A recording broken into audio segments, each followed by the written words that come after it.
She texted, "Having an amazing time with the girls. Wish you were here," with a photo where a man's watch was clearly visible on the nightstand. I replied, "Looks fun. I am here." Her panic was palpable when I walked into the hotel bar and sat down at the table next to hers. Original post. I, 38 male, thought my wife, Amanda, 36, and I had a solid marriage. 12 years together, 2 kids, 10 and 8, the usual ups and downs, but nothing major. Or so I believed until last weekend. Amanda told me she was going on a girls' weekend with her sister Brittany and their friend Nicole. Some spa resort about 3 hours away. She'd been stressed with work lately, so I encouraged it. Even took time off to watch the kids. Friday night, she texted me around 9 p.m. with a selfie. Her in a hotel robe, wine glass in hand, big smile. "Having an amazing time with the girls. Wish you were here." Cute, right? Except I zoomed in to look at the hotel room, wanted to see how fancy this place was, and there it was. On the nightstand behind her, a man's Rolex, silver band, distinctive face. Not some cheap knockoff either. My stomach dropped. Then I looked closer. There was also a men's toiletry bag, partially visible near the bathroom door, and what looked like men's dress shoes by the bed.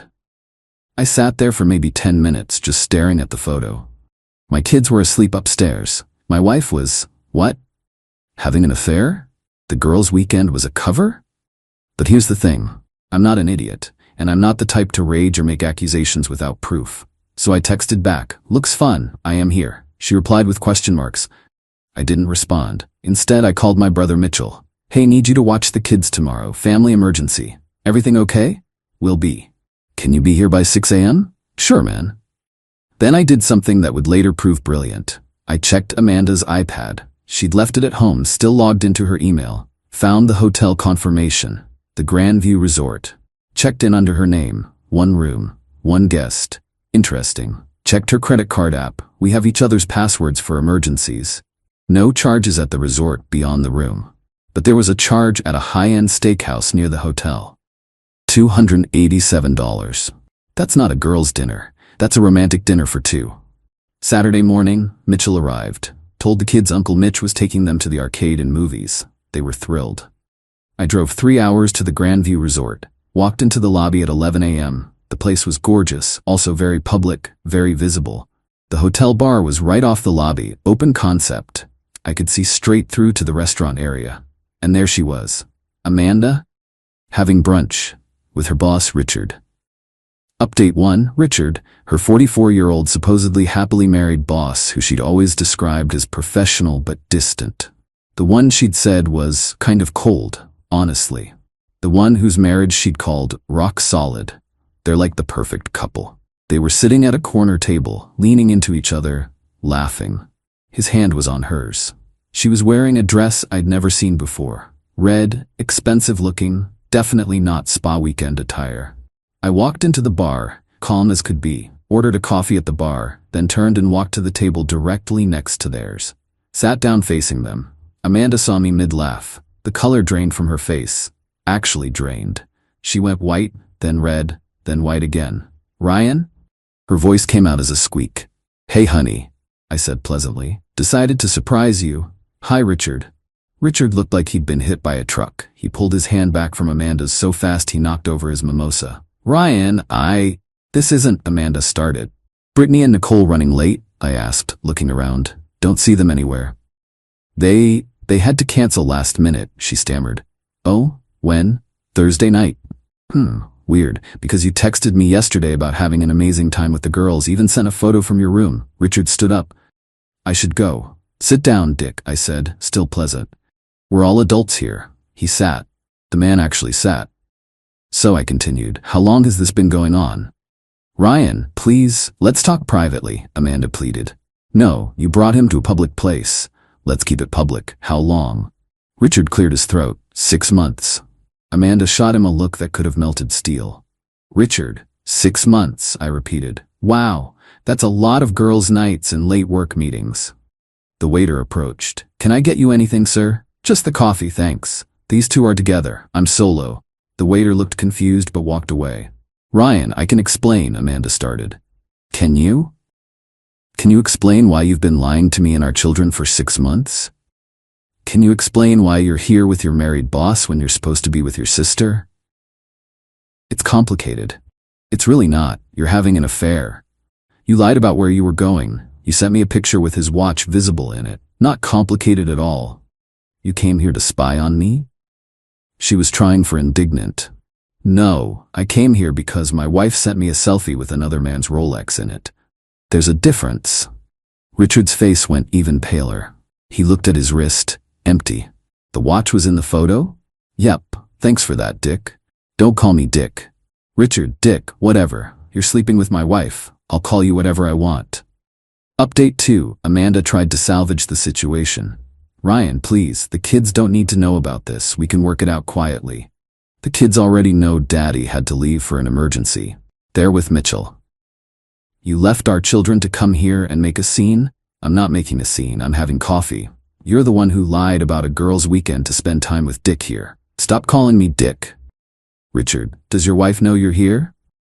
He went silent. Lisa, right? Married 15 years? 2 teenagers? Does Lisa know you're at a romantic resort with my wife? That's not? You don't need to involve her. Oh, I think I do. See, you both made decisions that affect multiple families. Lisa deserves to know, just like I deserve to know. Amanda grabbed my arm. Ryan, please, don't destroy Richard's marriage. I laughed, actually laughed. I'm not destroying anything. You two did that when you decided to have an affair. It just happened, she said. We didn't plan it. You planned this weekend. You made reservations. You lied to me. You lied to your kids. That's a lot of planning for something that just happened. Richard stood up again. I'm leaving. Leaving your girlfriend in the middle of your romantic weekend? That's cold, Dick. Even for you. He walked away, quickly. Amanda watched him go, tears starting. 6 months, I said. 6 months of coming home to me and the kids, kissing me goodnight, acting normal. That takes dedication. I do love you, she said. No, you don't. People who love you don't do this. What are you gonna do? Right now, finish my coffee, then drive home. Then figure out how to explain to 2 kids why mommy won't be living with us anymore. You can't just kick me out. That's my home too. Actually, I can. The house is in my name, inherited from my dad, remember? You're not on the deed. Her face went from sad to angry. You can't keep me from my children. I'm not keeping you from them. You're welcome to see them, just not in my house. Our house? No, Amanda, my house. You can stay with Brittany, or Nicole, or Richard, if his wife kicks him out too.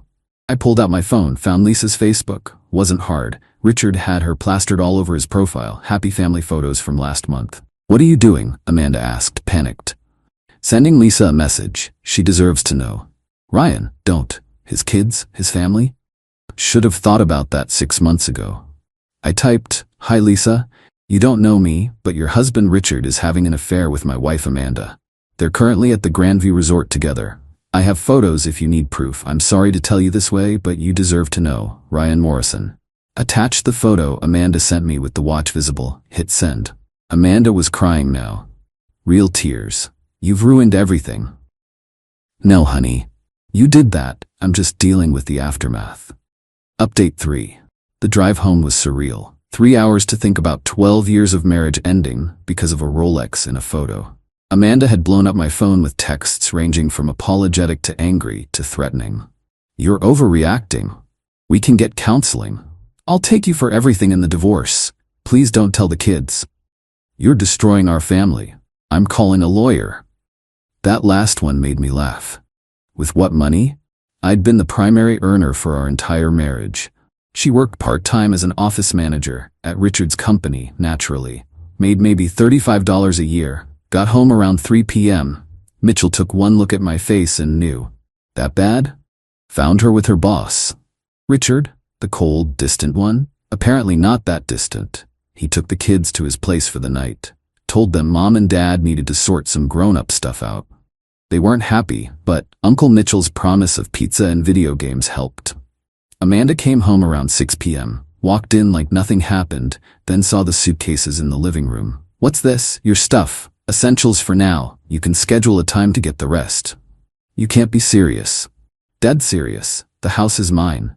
You're not on the deed, not on the mortgage, not on anything. You need to leave. I'm not going anywhere. I live here. Not anymore. She pulled out her phone. I'm calling the police. Go ahead, explain to them that you want to stay in a house you don't own after admitting to a 6-month affair. She called anyway. 2 officers showed up 30 minutes later. I showed them the deed, explained the situation calmly. Amanda was less calm. He's throwing me out. I have rights. The older officer looked tired. Ma'am, if you're not on the deed and he owns the property, he can ask you to leave. This is a civil matter. But I'm his wife. Then you'll need to address it in divorce court. But right now, if he wants you to leave his property, you need to leave. Amanda lost it. Full on screaming about how unfair it was, how I was abusing her, how the system was broken. The officers just stood there, waiting. Finally, she grabbed the suitcases. This isn't over. No, I agreed. It's just starting. After she left, I called Lisa back. She'd left me 3 voicemails. Her voice was shaky in all of them. We talked for an hour. She'd suspected something was off, but never imagined Richard would cheat. She'd already contacted a divorce attorney. Apparently, Richard had tried to deny everything until she forwarded him the photo. He said it was a misunderstanding. Lisa laughed bitterly. A misunderstanding. He accidentally ended up at a resort with your wife. They're both liars, practiced ones. Ryan, thank you for telling me. Most people wouldn't have. You deserved to know. Monday morning, everything escalated. Amanda had stayed with her sister Brittany, who called me screaming about how I'd abandoned her sister. She abandoned our marriage when she started sleeping with Richard. People make mistakes. For 6 months? Then came the text from Amanda. Richard's been fired. His wife threw him out. You've destroyed 2 families. Happy? I responded, you destroyed 2 families. I just exposed it. He's losing everything. Consequences. Look it up. Update for Tuesday was when Amanda went nuclear. Posted on Facebook about how I was financially abusing her by kicking her out. How I was keeping her from her children. How I was being vindictive and cruel during a difficult time in our marriage. The comments were mixed. Some of her friends supported her blindly. Others asked questions she wouldn't answer. My favorite was from my cousin Janet. Didn't you just post last week about what an amazing husband Ryan is? What changed? I didn't respond, but I did post the selfie she'd sent me, with the watch circled. Caption, when your wife's girls' weekend includes men's accessories, 6 months of lies end now. The post exploded. Suddenly, everyone understood. Amanda deleted her post within an hour. Wednesday, I met with a divorce attorney. Harold Brennan, recommended by Lisa actually. Old school, no nonsense. The house is yours?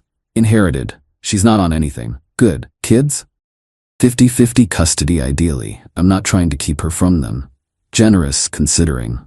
They need their mother, even if she's a cheating liar. Alimony? She's demanding it.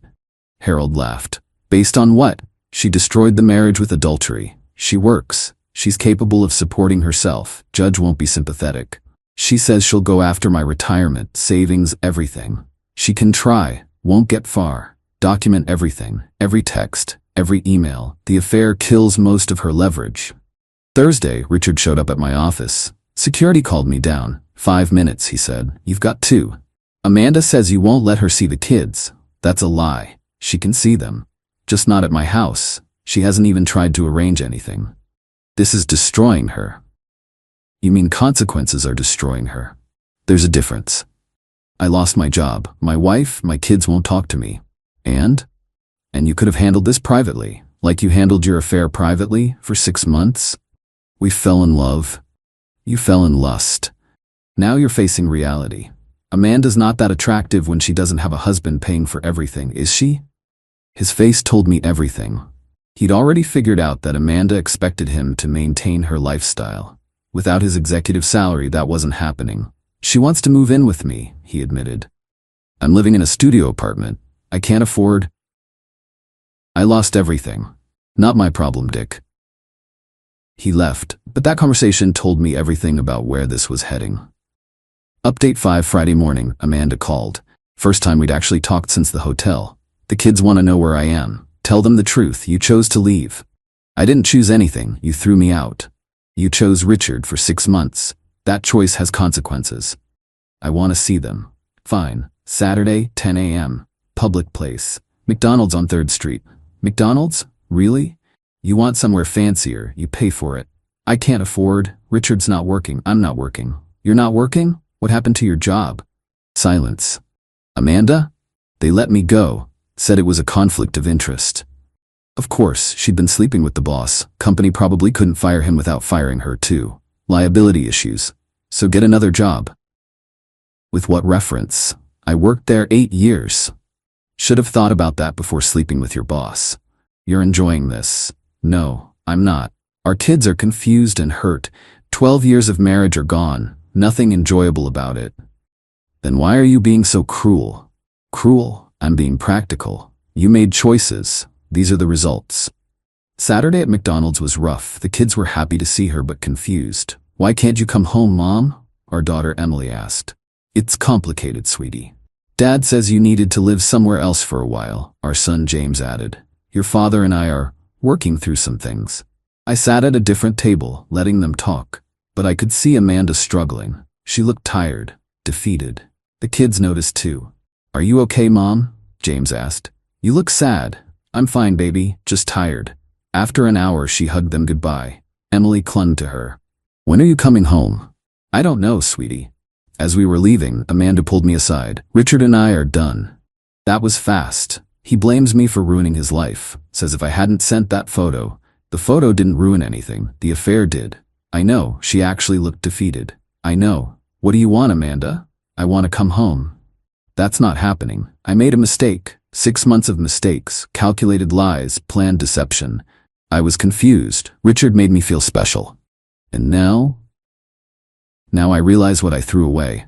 Too late for realizations. She started crying. Real tears, not manipulation. What am I supposed to do? I have nothing. No job, no money, no home. Get a job, get an apartment, rebuild your life, just not with me. The kids need stability. They have it, with me, in their home. Our home. No, Amanda, my home. You gave up any claim to it when you chose to have an affair. Final update. It's been 3 months since that day at the hotel. The divorce is almost final. Amanda didn't get the alimony she wanted. Harold was right. Judges don't look kindly on adultery. She got some money from our savings, but not the half she demanded. She's living in a 1-bedroom apartment, working retail. Not exactly the lifestyle she was accustomed to. Richard disappeared completely. Heard he moved to another state to start over. So much for their great love affair. The kids see Amanda every other weekend and Wednesday dinners. They're adjusting. Kids are resilient like that. Emily asked me last week if Mom and I would ever get back together. No, sweetheart. Sometimes when trust is broken, it can't be fixed. Like when James broke my favorite doll? Kind of like that, yeah. Amanda still texts occasionally, alternates between anger and regret. Last week, I threw away everything for nothing. I replied, yes, you did. Do you hate me? No, I nothing you. That's worse. And that's the truth. The opposite of love isn't hate, it's indifference. And I'm genuinely indifferent to her now. She's just someone I share kids with. Lisa and I have coffee sometimes. Not romantic, just two people who went through the same betrayal. She's doing better. Richard apparently sends her long emails about how sorry he is, how he wants to come back. She forwards them to her lawyer. The audacity, she said last week. He thinks apologizing fixes 6 months of lies. They both do. Like words erase actions. You saved me, you know, that photo, that message. I would have lived in ignorance. We both would have. Here's what I learned. When someone shows you who they are, believe them. Amanda showed me she was capable of 6 months of deception, of looking me and our kids in the eye while living a complete lie. That's not a mistake. That's a character flaw. The entitlement was the most stunning part. Even after everything came out, she expected to keep the house, the lifestyle, the marriage. Like her affair was just a minor inconvenience I should overlook. Like consequences were for other people. The Rolex in the photo? Richard never did get it back from the hotel. Amanda left so quickly she forgot to pack it. The hotel held it for a month, then donated it to charity when no one claimed it. Found that out from Lisa. We both laughed about it. A $30,000 watch, gone because they were too embarrassed to go back, she said. Fitting metaphor. They threw away everything valuable and can't get it back. Last night I was helping Emily with homework when she asked, Dad, why did Mom leave? I thought carefully. Sometimes adults make choices that hurt people they love. And when trust gets broken, things can't go back to how they were. But she says she's sorry.